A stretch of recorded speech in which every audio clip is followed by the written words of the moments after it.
Kay leirage? Kari wahang no dude. As, kari kairage gi wahi sibo? Kari gino. Adum maru leina wangang ide. Afaba wakal so khara khanba fai. Nang na pamli bada. Koi thok trusu adum hayo.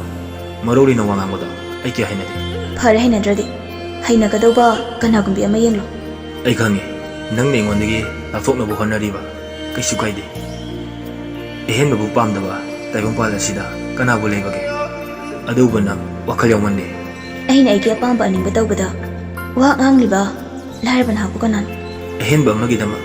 Thamoi gi asing manu siwa mabu. Mirai ba ngambi nangdi. Thamoi pandabi. Minung sikhang dabi. Isak ni nangdi. Aina ai kya pam ba ning badau bada. Wa ngang liba lahar ban hapu kanan. Wakal yaw drisa aina te. Hauzuki matamda kari sulai ta lahar ban ambu. Aina nusiram gadaba manbra. Nangi na chil magna. Aduk kan mo hai. Ngakta mangamde. Aina nungsina. Taas na loy na kiba misuk tuni ko nang siya. Lahar ba na patalaba. Naw magi chara na mafaba. Wan jari ba na nungsiba. Ha. Oy lahar ba. Nangi pali ba thamoy machada. Thamjinja. Natrabadi hen hen warkan. Mane. Ay lahar ba ne. Lahar ba khole ram magi.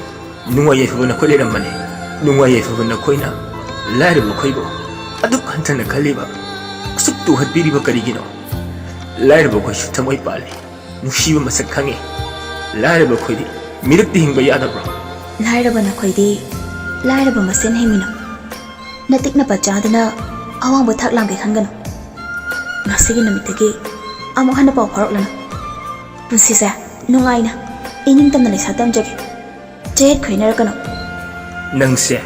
Nupini ko. Aduk napal tawriba. Nangi tungi punsida. Kari ora ka hebada. Yengo. Lerang nangi punsidi. Mapu mahagna. Sambal china kharinge. Lerang mana. Pugaina. Maning tam na sachabane. Adugo. Sambal china khari ba lerang na haksho. Sambal khawi na ba lektraw matamda. Nong mo shoida. Lekhok tigi kim na mangani. Ngasi kang na chalo. Pati kum sida sati. Kabuk kangi mapal lang na. Aduk napal tawjari. Kabuk kangi mapal lang di. Ishori kuya kada. Kanana suka na de. Masi kang na chalo.